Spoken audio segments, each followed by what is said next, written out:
চলতি মৌসুমে ইউরোপিয়ান ফুটবলের ছন্দ হারিয়ে ফেলেছে রিয়াল মাদ্রিদ। ৫ ম্যাচ শেষে ৬ পয়েন্ট নিয়ে টেবিলের ২৪-এ অবস্থান করছে লস ব্লাঙ্কোসরা। শীর্ষে ৮-এ থাকতে হলে আতালান্তা ম্যাচ থেকে গুরুত্বপূর্ণ ৩ পয়েন্ট আদায় করতেই হবে কার্লো আনচেলিত্তের দলকে। তবে কাজটা মোটেও সহজ হবে না, কারণ টেবিলের শীর্ষে থাকা আতালান্তা বর্তমানে দারুণ ফর্মে রয়েছে। চ্যাম্পিয়ন্স লিগে ৫ ম্যাচে মাত্র ১ গোল হজম করেছে তারা। রিয়ালের জন্য এটি বাঁচা মরার লড়াই বললেও ভুল হবে না।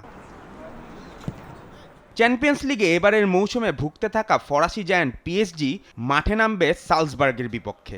৫ ম্যাচে মাত্র ৪ পয়েন্ট নিয়ে টেবিলের ২৫-এ থাকা পিএসজির সামনে প্লে অফে যাওয়ার এটি বড় চ্যালেঞ্জ। তবে দলে তারুণ্যের ছাপ থাকা সত্ত্বেও কোচ লুইস এনরিক জানিয়েছেন তার দল আত্মবিশ্বাসী এবং সালজবার্গকে হারিয়ে ঘুরে দাঁড়াতে চায় তারা।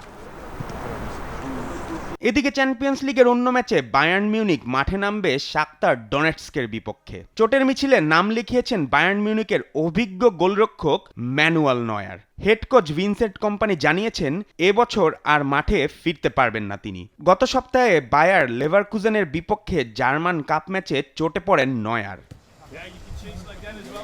এর আগে বায়ার্নের শীর্ষ স্কোরার হ্যারি কেইন, সার্জ ন্যাব্রি, পালিনহা ও আলফাসনো ডেভিজের মতো গুরুত্বপূর্ণ খেলোয়াড়রাও চোটে পড়েছেন। চোট সমস্যা সত্ত্বেও চ্যাম্পিয়ন্স লিগে ১৩-তে আছে বায়ার্ন। ম্যাচ জিতে পয়েন্ট টেবিলের উপরের দিকে উঠে আসতে নামবে বাভারিয়ানরা। অন্য ম্যাচে চ্যাম্পিয়ন্স লিগে দারুণ ছন্দে থাকা লিভারপুল মাঠে নামবে জিরোনার বিপক্ষে। সবশেষ ৫ ম্যাচে একটিতেও হারেনি অল রেডসরা। এর মধ্যে ৪টি জয় এবং ১টি ড্র। ১৫ পয়েন্ট নিয়ে তালিকার শীর্ষে থাকা লিভারপুল নিজেদের অবস্থান ধরে রাখতে প্রত্যাশিত জয়ের জন্যই জিরোনার বিপক্ষে মাঠে নামবে।